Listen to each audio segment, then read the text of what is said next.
जाजपुर जिला अंतर्गत जाजपुर रोड ठारे विभिन्न स्थान में डाक्तर फणिपाल श्राद्धवार्षिकी उपलक्षे वृक्षरोपण स्मृति सभा और सांस्कृतिक कार्यक्रम अनुष्ठित हो जाइछि। से जड़े परोपकारी डाक्तर तथा समाजसेवी जन मंगलकारी मनीष भाव में खूब परिचित थे। लोक मागणा औषध बांटा सह अंधविश्वास वशवर्ती राजा शासन विरोध में स्वर उठाई जनसाधारण को से न्याय देउथिले। जड़े प्रजावत्सल व्यक्ति थिबारु स्वाधीनता संग्राम में आख्या प्रदान करा जायथिला। तांको स्मृति को उज्जीवित कर रखिबा उद्देश्य तांकर स्मृति सभा स्थानीय बासिंदा उद्यम अनुष्ठित हो जाइछि। मध्य प्रैक्टिस करछि तांको स्टूडेंट मु तांकरी आदर्श रे आज पर्यंत होमियोपैथ करि चली चेष्टा करूछि। तांका आदर्श केमिति बंची रहिबो गछ हो शिक्षा हो स्वास्थ्य हो तांकर जो चिंताधारा थिला आम बजे रखा ना चेष्टा करूँ। आगामी दिन में बंचे रखू आउ चेष्टा करूँ कोपण छकरे तांकर मूर्ति समाप्त करिया लगी पे शिखु आदर्श आसतु सत्य कहवा तांकर जो निष्ठा थिला आदर्श थिला केमिति से मंत्र रहिबो आम चेष्टा करूँ। डॉक्टर फणिपाल जे जड़े स्वाधीनता संग्रामी नथिले जड़े बर्षियान वामपंथी नेता थिले।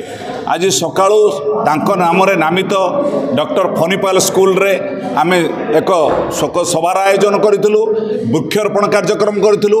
आज संध्यारे जो रंगारंग कार्यक्रम विशेष करी भारतीय कम्युनिस्ट पार्टी राज्य साधारण संपादक आशीष कानून को जे भली तांकर आदर्श एवं डॉक्टर फणिपाल नाम रे सीपीआई तरफ जे भली एक स्वास्थ्य सेवा फंडिंग करा जायछि मु तांको अभिनंदन जनाउछि।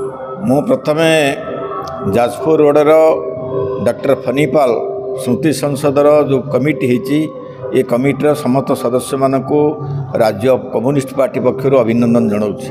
डॉक्टर फणिपाल जड़े स्वाधीनता संग्रामी जड़े विप्लवी जड़े कम्युनिस्ट नेतांकर प्रत्येक वर्ष जो स्मृतिचारण सभा करुँच ये निश्चित भाव में आम गोटे गर्व।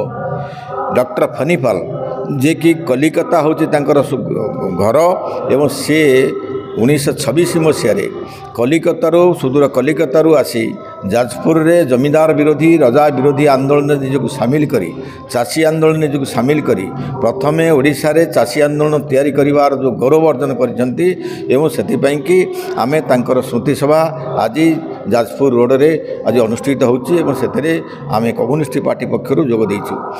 फणिपाल ए अंचल रे पश्चिमबंग मेदिनापुर आसिकी स्वाधीनता इंग्रेज मान विरुद्ध लड़ुले। इंग्रेज भितर लड़िया भितर सी एठी आसिकी एठी जो राजा जमींदार माने जो अत्याचार करते प्रजा मान ता विरुद्ध लड़िले। एटी केउंझर राजा सुकिंदा राजा पछिकोट राजा गड़मधुपुर राजा से माने जो अत्याचार करुले साधारण गरीब आदिवासी हरिजन के तार विरुद्ध स्वर उत्तोलन करते एवं भारतवर्ष ओडिशा रे पश्चिमबंग ओडिशा भितर गोटे समन्वय रक्षा करुले कारण सी नेताजी सुभाष चंद्र बोसंकर छात्र थिले एवं सी वृक्षरोपण उपरे बहुत गुरुत्व दौले। से तांकर समय से शिक्षा स्वास्थ्य परिवेश या से गुरुत्व दौले। तेणुक आज आम ये विशेष भाव में उपस्थित होपाई आम ये वृक्षरोपण कलु एवं वर्तमान समाज परिवेश जो भाया हंतसंत होउची सारा पृथ्वी रे एवं वृक्षरोपण समाज को परिवेश को बंचिया हेले आमे माने बंचिया हेले वृक्षरोपण एकांत आवश्यकता।